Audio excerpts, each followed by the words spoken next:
paz, é uma honra estar aqui. Muito prazer, eu sou Gilberto Araújo. Eu sou líder de uma organização acadêmica chamada FIRE Universitário. E eu estou vendo alguns coordenadores de núcleo aqui. Eu louvo a Deus por isso. Eu sou professor de História Medieval, de Antropologia e de Filosofia Contemporânea. Nesses últimos 10 anos eu vi Jesus se movendo sobre a nação e sobre toda a América Latina a partir de um intenso avivamento dentro de campos universitários. E eu acredito que o Senhor virá de forma muito poderosa nas próximas estações. A verdade é que nós somos poucos, mas de pouco em pouco estamos nos tornando muitos. E é possível ver Jesus se revelando de forma muito poderosa a partir de quem pensa. Então eu imagino que é nesses últimos 10 anos o Senhor levantar mentes que pensam, mas que quando ouvem a palavra de Deus é inevitável não chorar. Porque quando o verbo é ativado, quando a palavra que trouxe vida é revelada, é inevitável, cara. Eu tenho refletido muito sobre a sensibilidade que devemos ter em Jesus. Falar sobre movimentação a partir de uma instabilidade do homem contemporâneo é um desafio hoje em dia. Porque você faz parte de uma geração onde pessoas têm a imagem muito interessante. Nós vivemos um comportamento pós-moderno, ou hipermoderno, como diz um filósofo francês chamado Gales Lipovetsky, onde nós temos um comportamento humano onde a imagem a todo momento é patrocinada. Logo você imagina que a geração que ovaciona a imagem, que infelizmente perdeu acesso à semelhança, e apenas uma movimentação de quebrantamento, de devolução do nosso precioso, que é o nosso coração a Jesus, pedindo para que através do Evangelho essa comunidade terapêutica seja evidenciada e que uma mudança de mentalidade sem precedentes aconteça a ponto de ser uma bússola nos liderando até o caminho que produz a vida eterna. Então você imagina o que é Gênesis, quando o Senhor disse de forma muito peculiar, de forma fenomenológica, dizendo: haja luz. E de repente a luz brilhou, e a luz denunciou o caos que estava escondido nas trevas. De repente Deus vem e organiza o caos que estava escondido nas trevas. João diz que esse verbo se tornou carne e habitou entre nós. O que é o Evangelho? O Evangelho é essa luz, que quando vem sobre nossa existência é inevitável. As trevas é denunciada, e é por isso que o Evangelho nos organiza. O que é o Evangelho? A maior característica de organização interior da história. Jesus foi aquele que encontrou com homens que cheiravam a peixe. E após o microcontato com Jesus, esses caras começaram a transladar o mais nobre perfume da inteligência humana. Então é inevitável não falar de Jesus como, de fato, a resplandecente estrela da manhã. Aquele que brilha, e quando brilha é inevitável não encontrar a contemplação do belo. E sermos não dominados pela beleza que existe na eternidade, mas sermos reconstruídos pelo amor, que lança fora todo medo. E eu louvo a Deus por isso. Eu tô nesse momento em uma temporada de consagração junto com o time do FIRE. Então eu estou muito sensível, e eu fiquei muito feliz em ver uma porção profética aqui. Eu viajo toda a nação e é muito raro eu estar em Brasília, e é muito bom de ministrar aqui no Distrito Federal. Abra sua Bíblia em Apocalipse capítulo 1. Eu quero falar sobre uma movimentação que é inevitável não trazer uma característica de intensidade. E geralmente quando eu leio a Bíblia é inevitável, cara. E é assim que eu ensino para o time de acadêmicos que lidero. Todas as vezes que lemos a Bíblia é necessário nós compreendermos como o texto foi escrito. Nós compreendemos então o texto, o antitexto, o pós-texto, o período histórico, quem escreveu, por que escreveu, a motivação da escrita e a revelação, que é a palavra rema por trás do texto. O nome disso se chama hermenêutica. Então nós vamos fluir de forma muito poderosa diante de um cara que teve tudo para desistir, mas por causa de um coração que se movimentava a partir do reino dos céus para a terra, esse cara escreveu a carta mais poética do Novo Testamento. A carta de Apocalipse não é um livro de terror. Na verdade é um livro que fala sobre o amor, porque é o único livro do Novo Testamento que fala com riqueza de detalhes onde a noiva do Cordeiro irá morar. Então é um livro de romance para quem é noiva, e obviamente é um livro de pesadelo para quem vai ficar no arrebatamento. Então é um livro que denuncia o inimigo da noiva. E é um livro que diz que quando a noiva for arrebatada, nós iremos ser alimentados pelo próprio Cristo através da boda do Cordeiro. E fala de forma muito peculiar que a atmosfera onde nós viveremos não haverá nem pranto, nem lágrima, nem noite, nem dor. E João diz, tudo isso foi passado. Isso é poético. Amém? Apocalipse 1, versículo 1. Todos encontraram?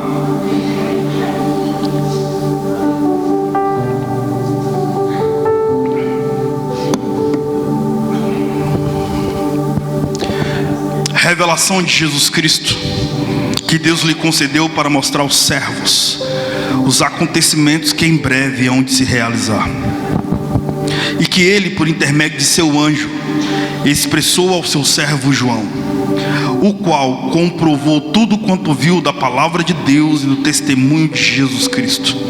Bem-aventurados os que leem, bem como os que ouvem as palavras desta profecia e obedecem às orientações que nelas estão escritas, porquanto o tempo desses eventos estão às portas. João, as 7 igrejas que estão na província da Ásia, graça, paz a vós outros da parte daquele que é, e que era e que há de vir, e da parte do sepulcro Espírito que assiste diante de seu trono, e de Jesus Cristo, que é a testemunha fiel, o primogênito dentre os mortos, o soberano dos reis da terra, ele que nos ama mediante o seu sangue e nos libertou de todos os nossos pecados e nos constituiu reino e sacerdotes para servir a Deus seu Pai. A ele, portanto, sejam a glória e o domínio pelo século dos séculos. Amém. Eis que ele vem com as nuvens, e todo olho verá, até mesmo aqueles que os transpassaram, e todas as tribos da terra se lamentarão por causa dele. Certamente assim será. Amém. Eu sou o Alfa e o Ômega, declara o Senhor Deus, aquele que é, que era e que há de vir, o Todo-Poderoso. Eu, João, irmão e vosso companheiro de sofrimento, no reino e na perseverança, na fé em Jesus, estava na ilha de Patmos por causa da palavra de Deus, do testemunho de Jesus. E no dia do Senhor achei-me exaltado no espírito, quando ouvi atrás de mim uma voz forte como som de trombeta, que dizia: escreve em um livro que vês, e envia às 7 igrejas que estão na Ásia, a Éfeso, Esmirna, Pérgamo, Tiatira, Sardes, Filadélfia e Laodiceia. Voltei-me para observar quem falava comigo, e voltando-me, vi 7 candelabros de ouro, e entre os candelabros alguém semelhante a um ser humano, vestido com uma longa túnica que chegava aos seus pés, e um cinturão de ouro ao redor do seu peito. Sua cabeça e seus cabelos eram brancos como a lã, tão brancos quanto a neve, e seus olhos eram como chama de fogo. Seus pés reluziam como metal, quando é refinado em fornalha ardente, e sua voz é como o som de muitas águas. Tinha em sua mão direita 7 estrelas, e da sua boca saiu uma espada afiada de 2 gumes. Seu rosto era como o próprio sol, quando brilha no apogeu de seu esplendor. Assim que o admirei, caí aos seus pés como que se estivesse morto. Então ele colocou a sua mão direita sobre mim e disse: não tenhas medo, eu sou o primeiro e o último, eu sou o que vive. Estive morto, mas eis que estou vivo, e por toda a eternidade estou vivo, e possuo as chaves da morte e do inferno. Portanto, escreve sobre tudo o que tens visto, tanto os eventos que se referem ao presente, como aqueles que sucederão depois destes. E este é o mistério das 7 estrelas, que viste na minha mão direita, os 7 candelabros de ouro. As 7 estrelas são os anjos das 7 igrejas, e os 7 candelabros são as 7 igrejas. Esse texto é um texto muito clássico, é um texto muito peculiar na história do cristianismo, e é o texto que fundamenta os primeiros passos da carta de Apocalipse.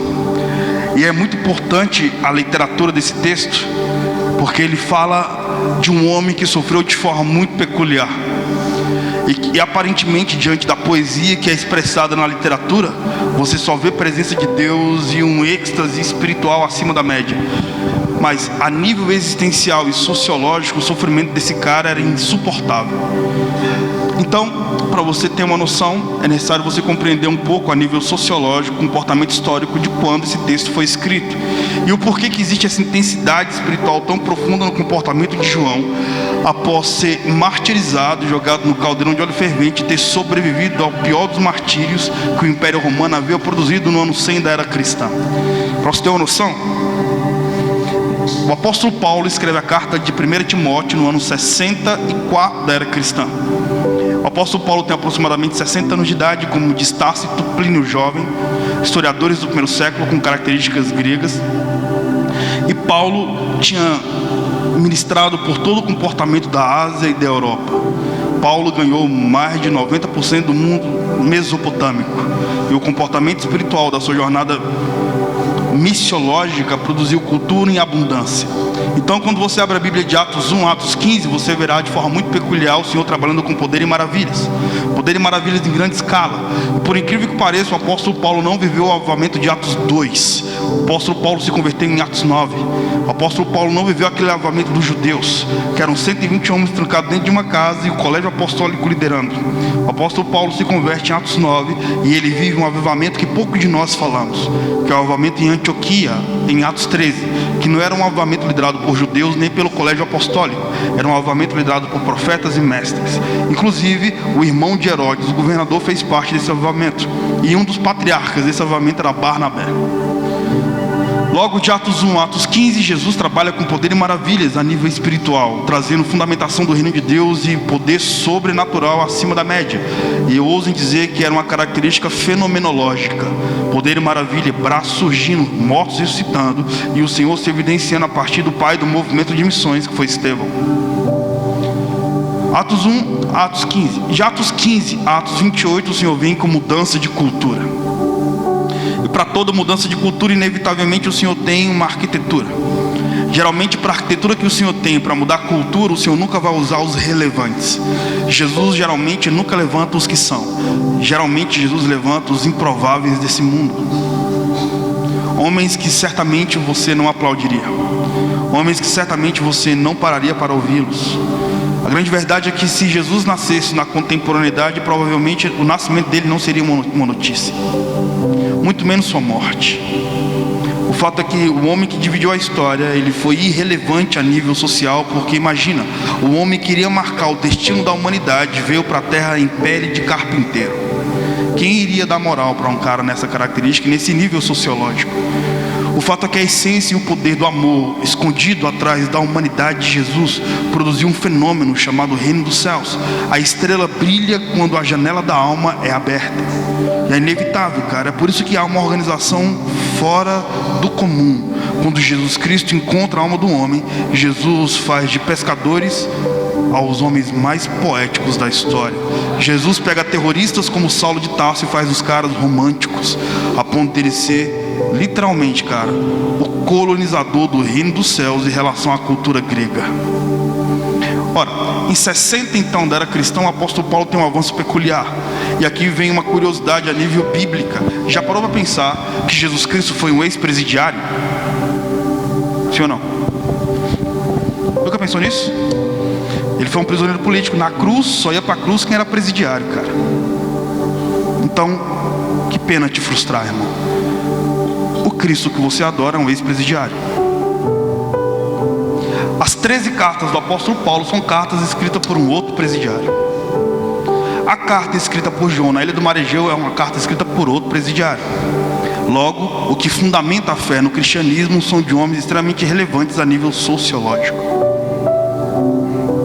Logo, Deus ele vem trabalhando com mudança de cultura a partir de uma arquitetura dos céus para a terra, usando homens que o mundo não foi digno de recebê-los, porque foram homens sem nome, foram profetas sem nome, heróis sem medalha, e homens que quando crescia para cima, crescia 2 degraus para cima, esses caras tinham um caráter espiritual de descer 4 degraus para baixo, em humildade e simplicidade. Quando esses caras cresciam 8 degraus, eles diminuíam 16 em humildade e simplicidade. E Jesus é tão peculiar que ele é muito diferente dos demais personagens fenomenológicos do Antigo Testamento, porque Jesus diz a matemática do reino de Deus que é inacreditável. Jesus diz: quer ser o primeiro do reino? Seja o último. Quer ser o maior do reino? Seja o menor. Quer ter vida? Morra. Quer morar em palácios? Contribua o seu pão com os famintos. Tem 2 camisas? Tirar o que você tem e dê para alguém que não tem. Ou seja, a matemática de Jesus é muito estranha, cara. Sim ou não? Fala se não tem nada a ver com o que a gente ouve. Porém, o fato é que a fundamentação do primeiro século, a partir do comportamento bíblico, deve ser um modelo para nós hoje. E esse é o desafio. Uma coisa é nós sermos poéticos, outra coisa é nós sermos românticos, outra realidade é sermos bíblicos. E quando nós somos liderados pelas Escrituras, é inevitável, mudança de mentalidade acontece, e nós somos movidos a sermos transicionados da realidade da atmosfera da terra para irmos para os céus. Então imagine, para finalizar a minha introdução, que tal você conhecer os céus sem ser influenciado pela terra? Como diz o Bill Johnson, os céus não é o nosso destino, os céus é a nossa origem. E se é a nossa origem, nós temos um modelo. O homem que poderia segurar o universo na palma das mãos, abriu mão dessa glória para navegar no ventre de uma virgem. Ele não nasceu em berço esplêndido, mas foi gigante pela própria natureza. Ele se existencializou ao lado de fezes bovinas, mas sempre exalou o mais nobre perfume da sensibilidade humana. Jesus surpreendeu a categoria do comportamento histórico grego. Jesus foi muito além, nunca leu Aristóteles, ele nunca tocou na literatura de Sócrates, ele nunca teve comportamento peculiar de ler as literaturas de Platão. Ou seja, ele não teve comportamento com os gregos a partir da ética, não teve comportamento com os gregos a partir das literaturas sociopolíticas, não teve comportamento grego a ponto de entender características jurídicas. Mas quando Jesus se existencializa, ele simplesmente muda a cultura que acabei de narrar, a cultura grega, por uma cultura de amor, porque Jesus se existencializa. E a vida de Jesus responde à pergunta que os gregos foram impotentes na arte de responder. Os caras fundamentaram vida sociológica por causa da política, da ética, da moral, por causa do comportamento jurídico. Os gregos foram brilhantes, mas Jesus, quando se existencializa, respondeu à pergunta que os gregos foram impotentes na arte de responder. Por que a vida tem sentido? A vida só tem sentido quando eu compartilho a vida que eu tenho com quem não a tem. Que é um movimento mais poderoso do que te dar o que é mais precioso para mim, que é a minha vida. Eu te oferto a minha vida, e em troca da oferta que eu faço, a injusta oferta que é feita, em troca da nobre vida que te oferto, o que tem é desprezo dos homens. Jesus colocou a glória dele em xeque ao confiar a glória dele a homens corruptíveis como nós. Por isso que santificação não é para quem aceita Jesus, cara. Repito, santificação não é para quem aceita Jesus, cara. Santificação é para quem assume Jesus. Como de Atos 15, Atos 28, o Senhor trabalha com mudança de cultura, Deus geralmente usa o improvável. Por isso que o Senhor Deus pegou um latifundiário, um cara do campo que trabalhava com reforma agrária. Certamente o cara era um pecuarista, um cara que trabalhava com gado, com camelo, chamado Noé. Deus estraga os planos desse latifundiário e diz: construa uma arca. Deus deu uma arquitetura a um homem do campo. O homem do campo pega a arquitetura de Deus e ele faz uma construção, uma bela edificação para salvar a geração pós-diluviana. Quando você respeita a arquitetura de Deus, é inevitável, uma geração é salva. Então imagina, em 60 da era cristã, 64 da era cristã, o apóstolo Paulo está morrendo. Ele está escrevendo: combati um bom combate, completei minha carreira, acabei a minha fé. Espero que o justo juiz em breve me coroe. O apóstolo Paulo escreve a carta a um jovem pastor de 22 anos na cidade de Éfeso, um cara chamado Timóteo. E Timóteo só tem 22 aninhos. O apóstolo Paulo é um pastor antigo, com muitos anos de ministério, e escreve uma carta para um cara que está iniciando sua vida missiológica. Na temporada do apóstolo Paulo surge então o tempo da perseguição, através do start que foi dado no que nós chamamos na história de temporada dos mártires. Nero é o imperador do ano 60 da era cristã, lembrando que Jerusalém foi intimamente destruída no ano 70. Então muitas literaturas foram perdidas, literaturas que seriam importantes para o nosso cânon foi destruída. Inclusive a Biblioteca de Alexandria, a maior biblioteca do mundo, que tinha literaturas extremamente importantes e peculiares para as nações da terra, foram perdidas. Jerusalém também foi saqueada e foi destruída. Nero então starta uma temporada muito perversa de perseguição. Porque eu li a carta de Apocalipse, estou contando isso como uma pseudo-introdução, para você entender o que aconteceu até chegar a carta de Apocalipse. O nome disso é comportamento do antitexto. Antes do texto aconteceu uma história. Então até chegar até aqui, muita história aconteceu do cristianismo. Nero, em 67 aproximadamente da era cristã, sobe em cima do alto da torre de Mecenas, taca fogo na cidade de Roma. Dos 14 bairros de Roma, segundo um cara chamado John Fox, que é um cara que escreve o primeiro livro dos Mártires, escrito em 1500, ele afirma que Nero tacou fogo dos 14 bairros, apenas 10 bairros foram intensamente incendiados. Os bairros que não foram incendiados, coincidentemente, eram povoados por cristãos e por judeus. Isso deu a Nero um álibi de colocar a culpa nos cristãos. Uma profunda perseguição surge a partir do ano de 67 da era cristã. Uma perseguição tão perversa que faltou madeira para construir cruz para crucificar os cristãos. Os cristãos então eram crucificados naquela cruz, naquele mastro vertical. E aí o bispo de Tiatira, segundo um filósofo chamado Tertuliano. Tertuliano é um filósofo da temporada dos patrísticos que diz que o sangue dos mártires é a semente da igreja.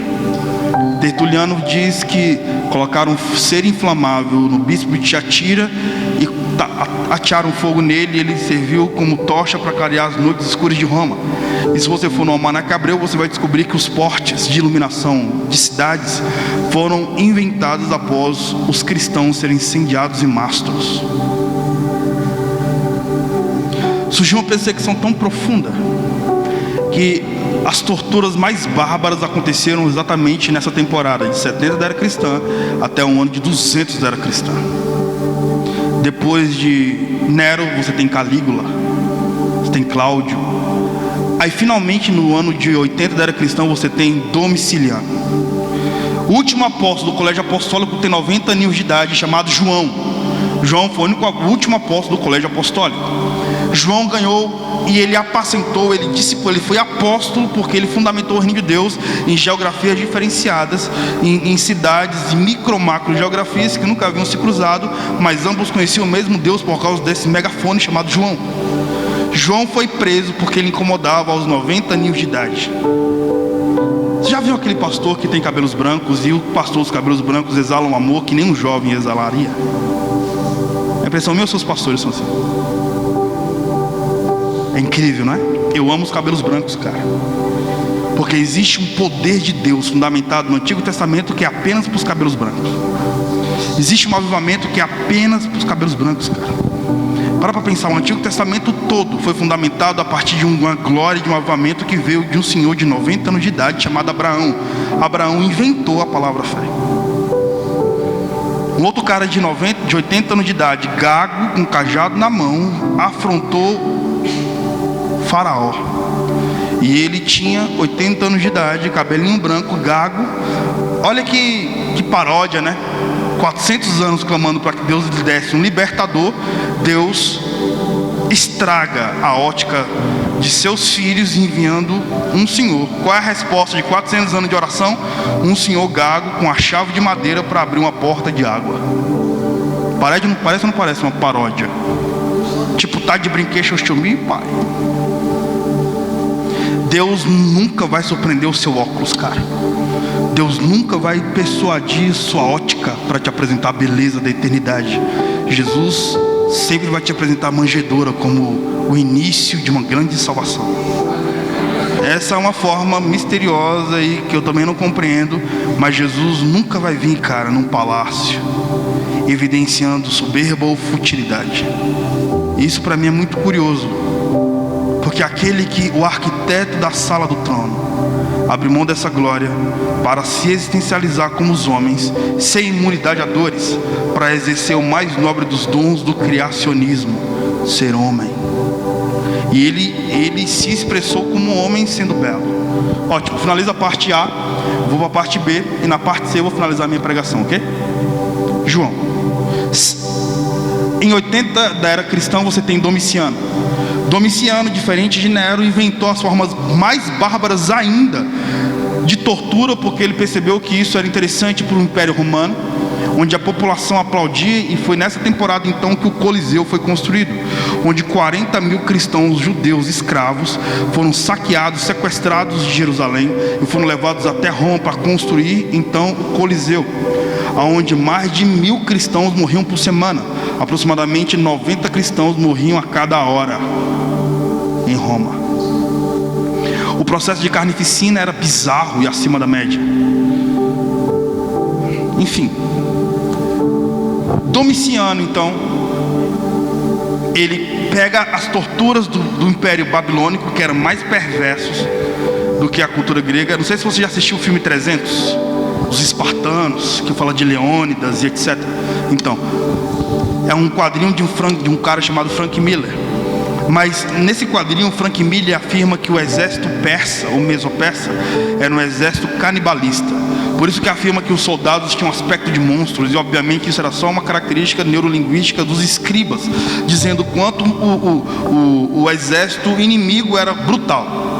Logo, imagino que são esses soldados com instintos canibalistas torturando um prisioneiro político. Os caras então inventaram as formas mais bizarras de torturas. Domiciano então pega uma tortura mesopersa e fundamenta na era cristã, ou em 90 depois de Cristo. Você sabe que a morte de cruz foi abolida no ano 100 da era cristã. Então outros módulos de tortura foram usados. E aí pegaram um caldeirão de óleo fervente.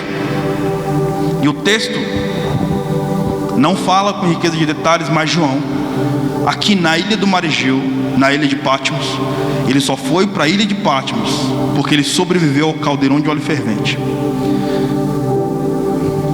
Então, como isso acontecia? O prisioneiro político que era condenado à morte geralmente era aquele que colocaria em xeque o Império Romano. Numa temporada de muitas macro revoluções sociais, aqueles que tinham muitos seguidores, eles eram obrigados a morrer para servir de exemplo para os demais da população romana. Até que João é preso. João é colocado dentro de um caldeirão. Para você ter uma noção, os presos que eram condenados à morte, eles eram condenados para acender o caldeirão de óleo fervente. Ou seja, quem acenderia o caldeirão de óleo fervente? Quem já estava condenado à morte. O preso que ia para dentro do caldeirão de óleo fervente, a nível historiografia, a história afirma que nunca nós tivemos um sobrevivente ao caldeirão de óleo fervente. Nunca. Por quê? Porque você imagina que é o corpo humano entrando num caldeirão grande, com mais de 5 metros de altura e com mais de 10 metros de largura, com uma porção significativa de madeiras para evidenciar chamas do fogo, com azeite ou um óleo mais perverso, mais sensível à temperatura. Quando o interno estava lá dentro, os órgãos internos explodiam, as cartilagens derretiam-se. Os escribas afirmam que os olhos explodiam, os órgãos genitais sobretudo. A carne entrava em estado de cozimento. Quando o interno abria a boca gritando dentro do caldeirão de óleo fervente, inevitavelmente a carne da bochecha se rasgava. Dava para ver então a arcária dentária. Nunca na história do Império Romano, no governo de Domiciano, houvera um sobrevivente ao caldeirão de óleo fervente. Então você imagina, horas depois do interno cozinhar ou fritar lá dentro, os bárbaros ou os carrascos derramando o caldeirão de óleo fervente, e eles perceberam que o interno não morreu. Existe uma linhagem teológica que afirma que João não sofreu nada. Ora, numa temporada onde até Jesus sofreu morte de cruz, onde a porção sociológica era martírio, dificilmente é possível acreditar que João não sofreu nenhum dano. O fato é, você imagina que João estava com os órgãos vulneráveis, a carne, a musculatura em estado de cozimento. Lembra do apóstolo Paulo quando ele é picado por uma víbora lá no livro de Atos? E os bárbaros, quando vê que ele não morreu, diz: cara, esse cara só pode ser um Deus. Você imagina então numa temporada de misticismo em abundância, quando o interno de 90 anos não morre, e eles veem aquele ser humano em estado de cozimento, respirando. Eles pegam uma vara, ou até uma espada, uma lança, cutuca a carne do interno e diz: uau, ele está vivo, então ele é um Deus. Vamos então exilá-lo em uma ilha no mar Egeu, num presídio na ilha de Patmos, num calabouço que era aproximadamente 5 metros de solo por subsolo, pequeno, abafado, com bichos peçonhentos, extremamente mofado. Imagina um ser humano entrando no apogeu de um sofrimento existencial e biológico tão profundo, que inevitavelmente esse cara morreria nos próximos segundos. Então eu estou te afirmando que João não tinha mais olhos nem ouvidos, e que sua carne estava em estado de cozimento a partir da sociologia do texto. Estão comigo? Agora vai para o capítulo 1, versículo 9.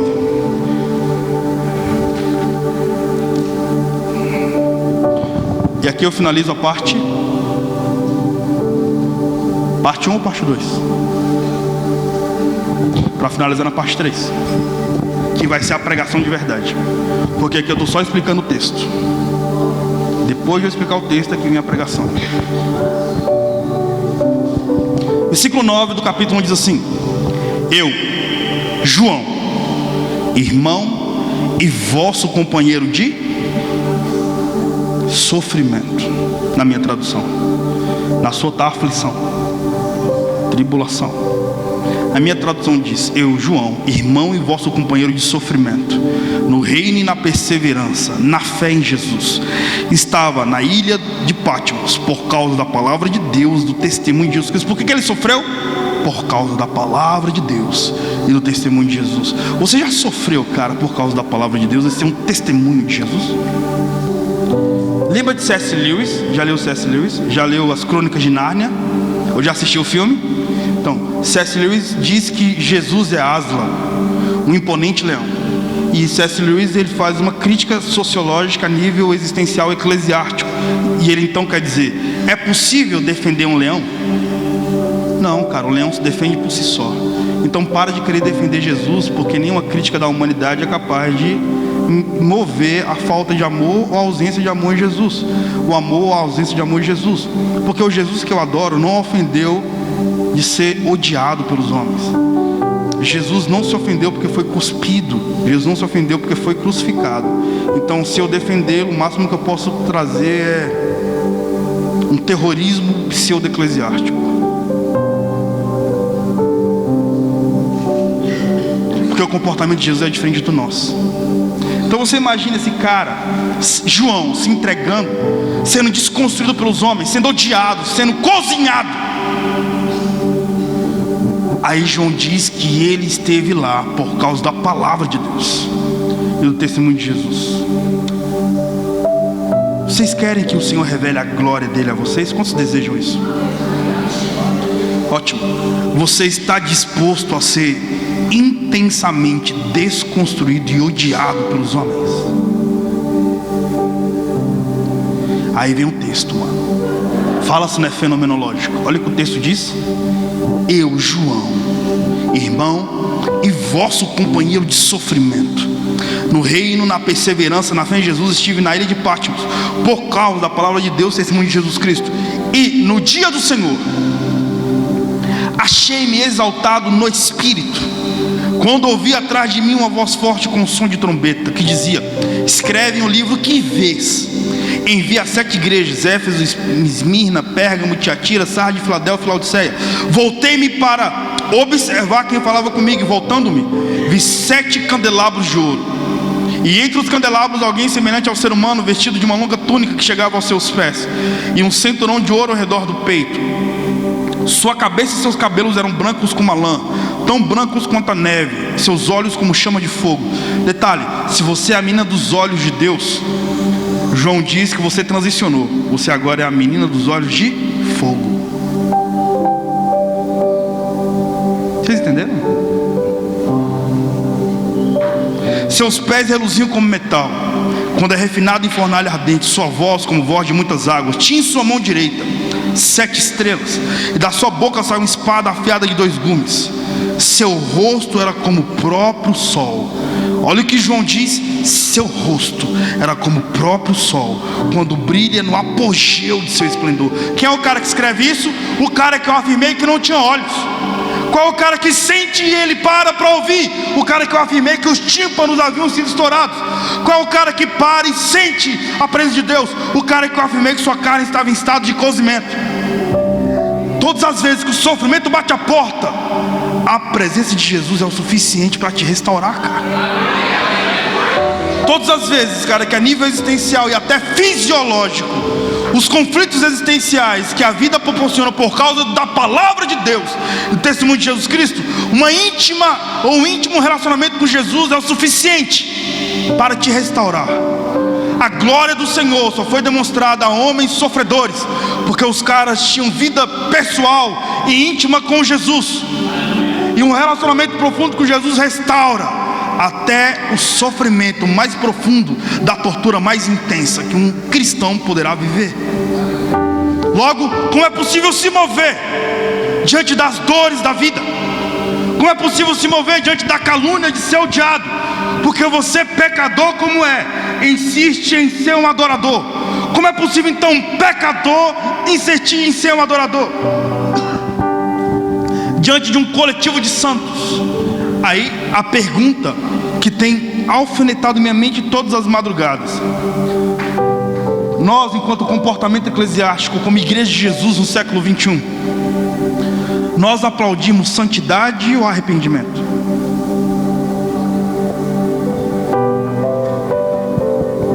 O que nós mais aplaudimos, irmãos? Santidade ou arrependimento? Você está em silêncio. Eu posso dizer que todos nós aplaudimos santidade, sim ou não? Sim ou não? E o céu? O céu aplaude o quê? Santidade ou arrependimento? Por que nós não somos então aqueles que fazem da terra como é feito nos céus? Se nos céus o que celebra arrependimento, por que nós queremos colocar santos nos céus?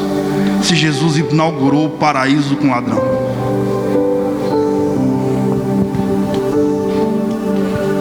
Então o senso de misericórdia é o que de mais sobrenatural Jesus expressa. É o que Richard Foster escreve no livro A Celebração da Disciplina, quando ele diz: como ferir alguém que se prontificou livremente a ser ferido? Como constranger alguém que se prontificou livremente a ser constrangido? A grande verdade é que Jesus, quando se revela, é o que acontece o que acontece com João. Sou odiado, mas a minha intimidade com Jesus é tão profunda que Jesus para a temporada da dor para te mostrar a glória. E quando Jesus mostra a glória, o nosso universo muda. João simplesmente, ele recebe uma teofania. O que é teofania? Aparição sobrenatural. Quando João, sofrido biologicamente, emocionalmente, quando ele tem uma visitação de Jesus, toda a sua natureza é transformada pela natureza de Jesus, cara.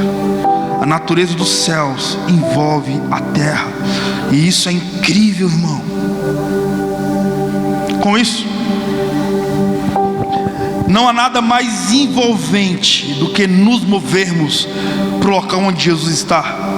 Não há nada mais poderoso, não há nada mais atraente, mais belo do que nos mover diante da eternidade, porque Jesus é aquele que sempre expressa misericórdia e graça. E é inevitável. Então eu finalizo a parte B, eu vou para a parte... É isso mesmo? Agora começa a pregação mesmo. Logo então, como fica a vida de um ser humano quando Jesus se revela após uma intensa temporada de sofrimento? Analise o seu tempo. Aqui eu falei de João na ilha do Mar Egeu, na ilha de Patmos, lá no início, no fim do Império Romano, no início da era medieval, numa temporada onde ser cristão era uma temporada de intenso sofrimento, e ao mesmo tempo analisando o desfile que Jesus faz na terra, porque o desfile de Cristo em um mundo inundado por trevas foi um desfile de luz. Quem diria que aquele que intimidaria as trevas viera em um corpo de um carpinteiro, vestido de um simples ser humano. E a simplicidade escondida em Jesus transicionou a humanidade, dando acesso a homens corruptíveis como nós, produzindo o amor do reino dos céus como carruagem que nos leva. O amor de Jesus por nós é tão poderoso, cara, que nos move, nos transicionando a temporadas de vida eterna. Então, como é possível nos movermos diante do coração de Deus, diante de tantas dores emocionais e existenciais no tempo que se chama hoje? Onde o homem se tranca em masmorras emocionais, onde o homem geralmente é espancado por carrascos existenciais, onde aparentemente, quando você faz um pequeno estudo, quando você faz um micro estudo diante do comportamento sociológico dos últimos 50 anos, você chega a conclusões assombradoras, cara. Você pega, por exemplo, a transição, apenas essa década de 2010 para cá. Já parou para pensar? Olha para mim, igreja. Já pararam para pensar que só faltam um ano para você ser contemporâneo da década de 20? Já parou para pensar nisso? Isso me assombra. Fiquei, uau, cara, estamos em 2019. Daqui a pouco eu vou ser contemporâneo da década de 20. Já parou para pensar que daqui a 3 anos nós iremos comemorar 100 anos da Semana de Arte Moderna? Você imagina, o mundo transicionou, as nações transicionaram. Em 2013 nós ouvíamos música, em 2019 nós assistimos música. O avanço tecnológico de Alexandre o Grande a Karl Marx, nós não tivemos nenhum tipo de avanço tecnológico. Nós tivemos avanço de teorias científicas a partir do comportamento filosófico científico apenas. Pensamos sociedade, jurisprudência, pensamos comportamento de humanas, mas tecnologia em massa não. De Karl Marx, a era industrial, quando Marx disse que Deus era o ópio do povo, e Marx também trouxe o comportamento sociológico e filosófico, dizendo que o ser humano é um produto do meio. Imagina, a sociologia ou a filosofia ateísta humanista coisificou o que deveria ser amável. O que é coisa? Coisa é isso aqui, cara. Guardanapo é uma coisa. Eu uso o guardanapo e jogo fora. Não dá para produzir um sentimento de amor diante de uma coisa, ainda mais se ela for descartável. E o pior é quando o homem se torna um objeto coisificado, onde você só usa e joga fora. Então imagina, desde quando o Brasil descobriu que nós iríamos sitiar a Copa de 2014, as Olimpíadas de 2016, uma crescente massa mediática se levantou sobre a nação, sendo influenciado pela filosofia ateísta humanista de Kant, Hegel, Marx, Engels, Herbert Marcuse, Max Horkheimer, Erich Fromm, Theodor Adorno, Jean-Paul Sartre, Antônio Gramsci, Simone de Beauvoir, Sulamita Forreston e Judith Butler, a mãe da ideologia de gênero, que patrocinou a sexualização infantil, a erotização infantil. Imagino que é uma década a ser marcada toda por uma característica de filosofia ateísta humanista, que valorizou o útero, que gerou a mentalidade do anticristo nos últimos 10 anos. Imagina o que é você ser cristão aqui no Império Romano da contemporaneidade, aonde ser saudável é estranho.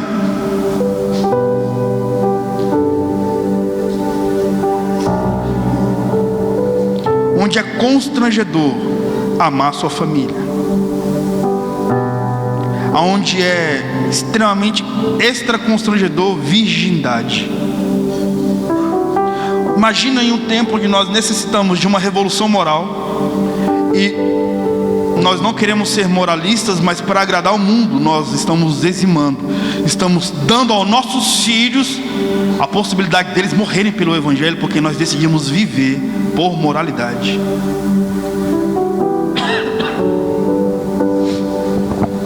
O movimento que nós fizemos nesses últimos 10 anos foi produzir o reino de Deus, para que uma geração forte se levantava.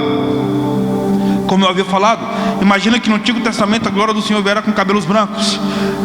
Abraão gerou a palavra fé com 90 anos. Moisés foi um grande libertador com 80 anos sendo gago. Josué e Caleb foram 2 bússolas com 80 anos liderando o povo até entrar no Jordão. No capítulo 1, Daniel tinha 16 anos aproximadamente. No capítulo 3, Daniel tinha 77 anos e gerenciava 123 cidades. Logo a glória de Deus no Antigo Testamento viera a partir de cabelos brancos. No Novo Testamento não, a glória do Senhor viera a partir de jovens. Jesus só tinha 30 anos para ser o Cristo. Um cara de 30 anos é um jovem ou um coroa? É um jovem. A adolescência na contemporaneidade é dos 9 aos 25 anos hoje. Porque no comportamento contemporâneo não existe mais a palavra adulto, existe a palavra pós-adolescente, uma palavra composta. Imagine então em um comportamento social que a maturidade de Jesus deve se revelar, e nós optamos vivermos uma vida tranquila e pacífica diante de um mundo que constantemente é intimidado por trevas. Só que as trevas que tentam intimidar o mundo de hoje não é a partir de um império político que oprime, mas a partir da vida emocional que escraviza. Analise o suicídio. Analise o que a Organização Mundial de Saúde afirmou nos últimos 3 anos, dizendo que o suicídio se tornou um estado de calamidade pública. A psicopatia que as redes sociais produziram. Alguém aqui já precisa levantar a mão não, mas alguém que já ficou em foco de tensão porque você mandou uma mensagem nessa tela autorrelusiva, o azulzinho apareceu, tipo outra pessoa leu a sua mensagem, não te respondeu no horário que você gostaria, e você ficou em quase um surto psicótico porque outra pessoa não te respondeu, e já ficou assim, ó, meu Deus do céu, o que está acontecendo? Manda mensagem agora. Tu leu, o cara viu ele não me respondeu, e você não fala nada, mas somente está aqui, ó. Meu Deus do céu.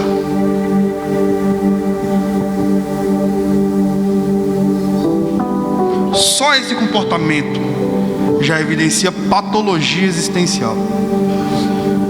Agora imagina o que a glória do Senhor se mover em um tempo onde o maior milagre que o Senhor pode patrocinar não é fisicamente. O milagre incrível que o Senhor pode fazer hoje. É claro, poder e maravilhas acontecem em grande escala. Eu conheço amigos, cara, que ressuscitam mortos. Cara, eu conheço Heidi Baker, uma professora de Harvard, que a ONU deu para ela mais de 200 milhões de dólares para edificar escolas em Moçambique. Ela já orou por mais de 200 mil surdos, todos ouviram. Ela orou por 300 mortos, todos ressuscitaram. Uma professora de Oxford, que é mãe de um avivamento poderoso de dignidade social. Cara, tem um Todd White, cara, que ora e perna surge. Avivamento e sobrenatural visível em grande escala. Porém, o maior milagre que o meu tempo pode produzir é curar aonde a mão humana não alcança.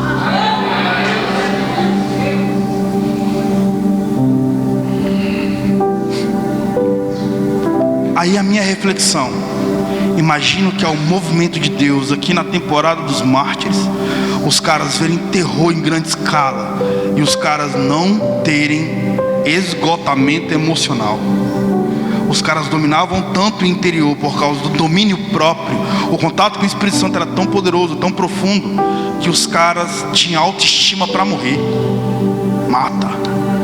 Não demora não, mano. Mata logo. Não pode enfiar a espada. Daqui a pouco eu quero ver o meu Senhor. E os caras resilientes. Porém, eu tenho visto Jesus se movendo, e aquilo que particularmente o meu ministério traz como uma porção específica é devolução de honra. E é tudo que o homem contemporâneo necessita: devolução de dignidade. Eu tenho muitas experiências dentro da universidade, cara. Na verdade, eu gastei a minha breve vida pregando para universitários. Toda a minha casa dos 20 anos eu queimei toda a minha casa dos 20 anos pregando em universidades. Eu ministrei em 580 universidades. Jesus me permitiu alcançar 80 mil estudantes universitários nesses últimos 9 anos.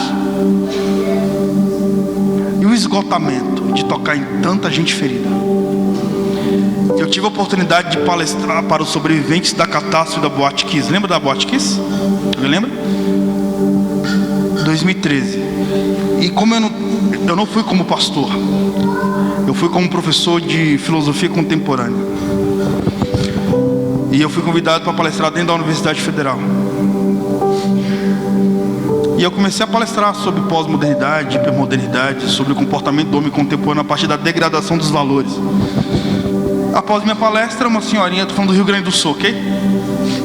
Então imagina o Rio Grande do Sul, onde só tem pessoas que são de cultura polonesa, alemã, francesa, italiana, gente bem branquinha. Quem era o Gil, então? Santa Maria era um pontinho preto no meio de um coletivo de algodão, assim. Acabou minha palestra, uma senhorinha de 1,60 m de altura veio até mim. E ela olhou para mim, começou a pegar no meu rosto e passar a mão no meu rosto. Ela tinha 60 anos, cabelinho bem branquinho, e deixei, né, cara? Ela olhou para mim e falou assim: professor, você lembra muito meu filho. Aí eu pensei, mas a senhora é tão branquinha.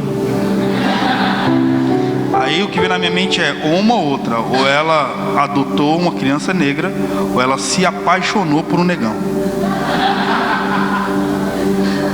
Aí ela começou a desabafar. E eu amo comunidade terapêutica. Eu creio que Jesus promove comunidade terapêutica. O ato de você orar, e orar em voz alta, já é terapêutico.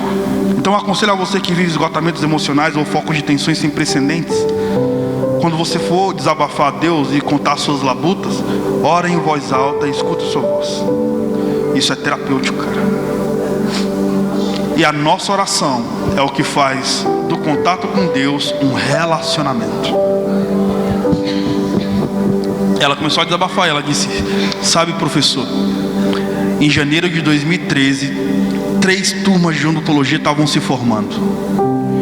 E 3 turmas de odontologia, elas contrataram a maior casa de show do estado, ou melhor, do nosso município de Santa Maria, que era a Boate Kiss. Eu fui na Boate Kiss, cara. É uma geografia hoje. Sabe aqueles campos de concentração de Auschwitz, por exemplo, que são lugares de peregrinação onde pessoas deixam suas solidariedades? É mais ou menos assim.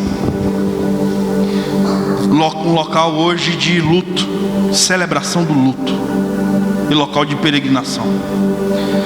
E aí ela começou a lembrar e disse: nossos filhos contrataram então uma boate para fazer a sua formatura. E eles contrataram também uma banda de sertanejo universitário, a banda mais famosa do estado. Um dos integrantes começou a fazer pirotecnia com fogo durante a apresentação. Uma faísca pegou no estofado e começou a exalar gás tóxico. Os estudantes saíram correndo. 680 estudantes sobreviveram. 242 estudantes morreram pisoteados e carbonizados. Cara, nós estamos num coletivo de pessoas. Se tivéssemos, está repreendido, mas imagina um morto num coletivo de pessoas. Um morto é muito morto. 2 mortos é morto demais.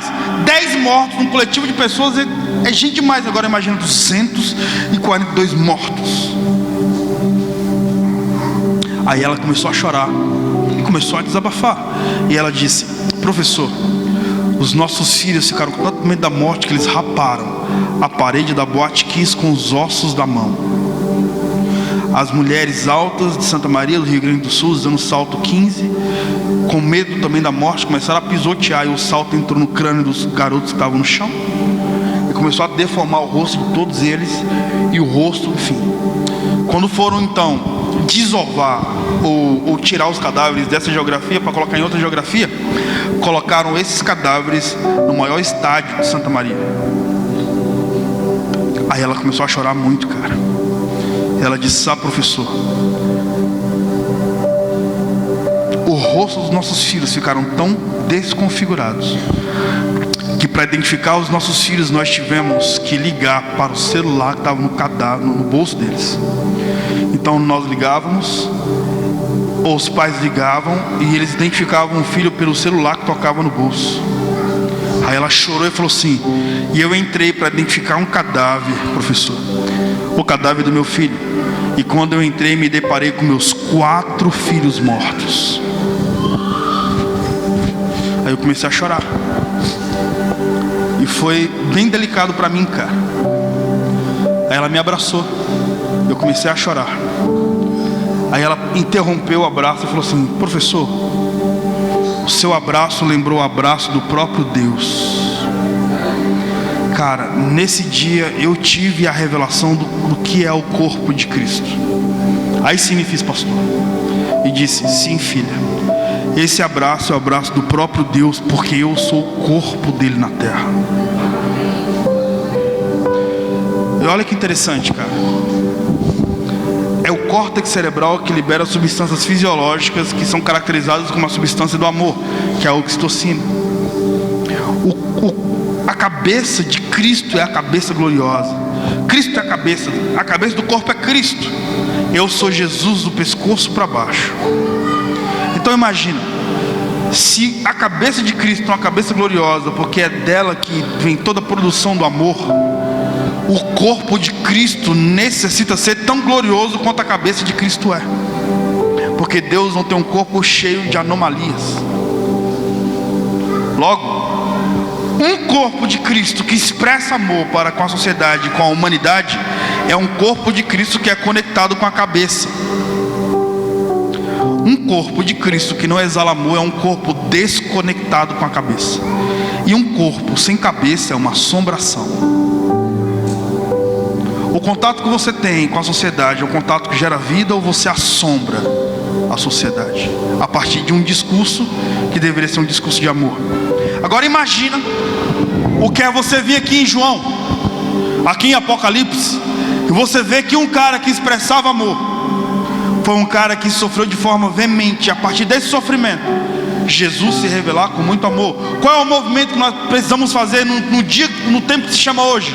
É um movimento que gera vida, amor em abundância. Em uma temporada onde nós temos a geração que tem a imagem mais bela, mas que possui a produção mais feia. Em um tempo, cara, onde o esgotamento emocional é inevitável. O que eu lido de pessoas, cara, que tem uma vida abundante, uma vida significativa, aí é inevitável não estudar sociologia e entender os fenômenos sociológicos da contemporaneidade. Um deles é, no gueto, você vai ver os filhos que são apaixonados pelos pais. Pelos pais não, pela mãe, porque geralmente no gueto não tem pai, só tem mãe. A mãe é aquela que acorda cedo para ser empregada doméstica, tem um subemprego na burguesia. Essa mulher, quando vai para um ambiente de burguesia, ela acaba sendo mãe de porcelana de uma geração de órfãos por opção. Os filhos da burguesia. Essa mulher, quando sai do serviço, pega 2 ônibus, vai para os ambientes mais simples da cidade, e lá ela exerce maternidade até nos homens mais arrogantes socialmente falando, que são os traficantes. Os caras choram quando a senhora de coque, que geralmente é cristã, repreende o filho. Não, mãe. O cara que não abaixa a cabeça nem para a polícia, mas abaixa a cabeça para a mãe. O fenômeno do gueto é: os filhos amam a mãe. O fenômeno da burguesia é: os filhos odeiam os pais. Um outro fenômeno: no gueto você não vai ter características significativas de suicídio. No gueto o suicídio não é um fenômeno. O suicídio é um fenômeno na burguesia.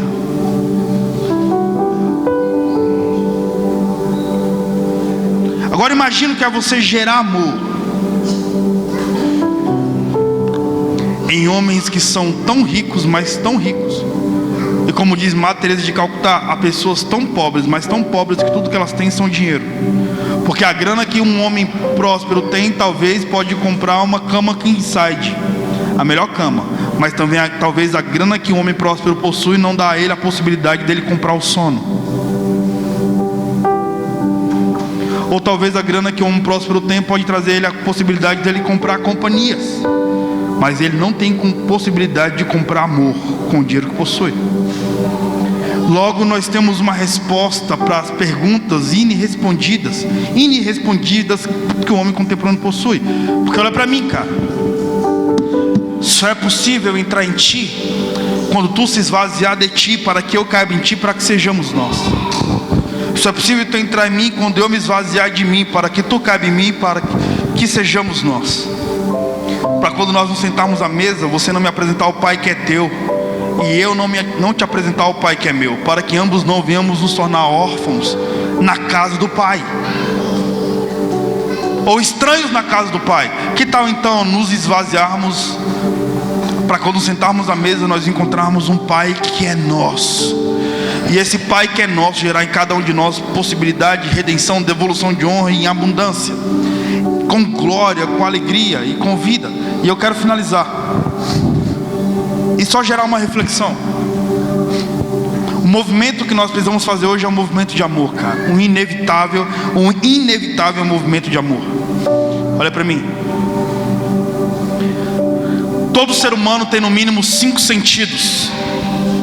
Todo ser humano tem no mínimo 5 sentidos: tato, paladar, visão, audição e olfato. Esses 5 sentidos terão fome, e esses 5 sentidos necessitarão se alimentar. Geralmente, quando você hiperalimenta um sentido, os demais sentidos vão ficando profundamente desnutridos. Quer um exemplo? Tato, paladar, visão, audição e olfato são os 5 mínimos sentidos que cada ser humano tem. Quando você acorda de manhã, você toma café da manhã e você alimentou o paladar. Sim ou não? Estão comigo, igreja? Quando você vai para a metade do dia, você almoça e você alimentou o paladar.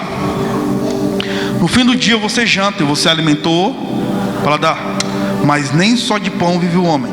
Se você hiperalimentar uma área da vida e não alimentar as demais, como você alimentou uma, você vai ficar desequilibrado. Da mesma forma que você alimentou uma área da vida, você necessitará alimentar as demais para que o equilíbrio venha à tona. Porque se você hiperalimentar apenas uma área da vida e as demais áreas ficarem desnutridas, você vai se esquecer que chegará um momento que o seu tato vai sentir carência de sentir coisas novas. Que sua audição vai ter carência de ouvir coisas novas.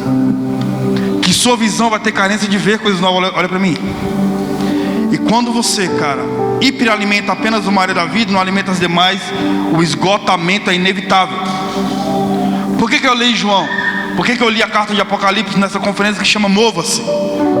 Porque hoje você tem a possibilidade de nadar no amor de Deus, independente do esgotamento que provavelmente você viva.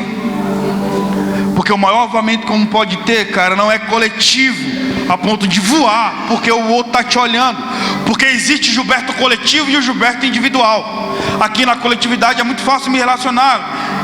Eu quero ser feliz na minha individualidade, cara. Quando eu coloco a cabeça no travesseiro e falar: Jesus, como eu sou feliz. Essa felicidade o mundo não pode proporcionar, cara, porque ela é existencial. Agora imagina o amor poderoso que encontrou um preso que sofreu uma tortura tão severa como João, e que encontrou João, revelou a João as coisas que em breve iriam acontecer, as que haviam acontecido e as que estavam acontecendo, e ele escreveu como uma espécie de testamento para nós, gerando vida, gerando amor, gerando redenção. Logo, Jesus, ele traz essa característica poderosa e, como eu disse, fenomenológica na arte de devolver redenção ao homem. Com isso, o espetáculo da vida está em reconhecer que somos seres reduzidamente compostos por sentimentos vulneráveis, com características biológicas limitadas, constituído por natureza corruptível. O sol da justiça tem todo o poder para reinar sobre a escuridão que intimida o universo dos mortais, onde pecadores arrependidos continuam tendo acesso à sala do trono, pois Cristo não se relaciona com seu pecado cometido há um segundo. Jesus se relaciona com seu arrependimento um segundo após o seu pecado. Esse é Jesus. Pois há dores na vida que não valem serem sentidas, há vozes que não valem serem ouvidas, há canções na vida que não compensam serem dançadas, pois essa recente descoberta antiga é completamente sofisticada quando nós precisamos nos fazer surdos e vivemos o idioma dos sábios.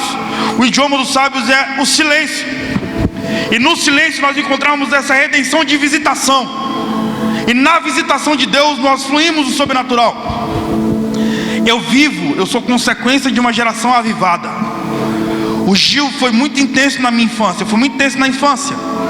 A minha adolescência foi o resultado de uma infância fervorosa.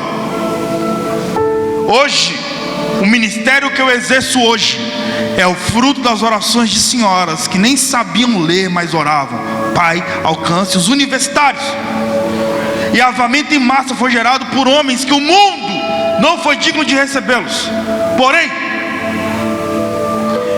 quando eu me recordo do que Jesus fez por mim, e percebo que não é nem o início do que nós iremos viver, diante de possibilidade de redenção que podemos viver, eu te digo, igreja, nos mover, porque temos Jesus como bússola, pode salvar a história das pessoas que você mais ama. Então, que você venha se mover em perseverança, sabendo que a perseverança é a única estrada que a eternidade utiliza para devolver a honra. E essa honra que a eternidade necessita viver só pode ser contundente quando você permanecer. E permanecer diante daquilo que Cristo é. Tem muita coisa que eu queria compartilhar, e tem muita coisa que eu queria falar. Pena que o tempo é muito pouco. Porém, eu só quero relembrar o que eu vivi, porque antes de pegar o microfone você viu o que aconteceu. E eu sou muito feliz por ter vivido essa noite hoje. Desde os meus 10 anos de idade eu prego. E só que eu era bem assembleiano na minha infância. Até terno e gravata eu usava para ir para a escola. Era bem ridículo. E aí, cara, eu cresci numa atmosfera de sobrenatural mesmo. Teve um dia que eu entrei no acampamento e era para ser o último pregador de um acampamento de adolescentes da minha igreja local. E foi o único ambiente que eu entrei em que eu vi o auditório 100% arrebatado. Na minha infância, ou melhor, no fim da minha adolescência, em 2007. Na metade da minha adolescência, 2007. Entrei no auditório, estava todo mundo arrebatado, cara. Uma geração de adolescentes e de jovens. Tinha um cara chamado Felipe Miranda. Foi o cara que inaugurou o Fire Universitário comigo. Ele estava no chão das 2 horas da tarde, quando ele começou a pregar, até as 6 horas da tarde. E o auditório lotado de jovens, todo mundo no chão há mais de 4 horas. Era de verdade um ambiente, cara, com uma porção fenomenológica. Quando eu entrei, eu não sabia se eu interrompia, chamava todo mundo para sentar para eu pregar. Você imagina que ridículo. Ô galera, sai do espírito aí porque eu vou pregar agora. E aí eu só cheguei perto do Felipe para falar assim: cara, o que a gente vai fazer? O Felipe levantou durinho. Ele estava 100% possuído pelo Espírito Santo. Ele estava caído, ele levantou assim, pegou na minha mão, falou em umas línguas espirituais que eu não compreendi. Quando ele terminou de falar, eu caí, puf. Ele caiu, puf. Eu fiquei 24 horas sem parar falando línguas espirituais. No dia seguinte fui para casa falando em línguas espirituais. Depois de 24 horas eu fui almoçar com minha mãe, e muito calado, reflexivo, um senhor bateu palmas na minha casa, falou assim: quero falar com um rapaz, mora um rapaz moreno aí? Mora? Gil, sai. Quando ele saiu, ele falou assim: Deus mandou eu traduzir o que ele falou com você ontem em mistério. E ele falou em português tudo que Deus tinha falado comigo em línguas espirituais. Puf, caí de novo. Se passaram sei lá quantos anos. Se passaram 12 anos. 12 anos se passaram. Eu estava em Águas Claras, que é onde eu moro, escrevendo, e meu interfone tocou.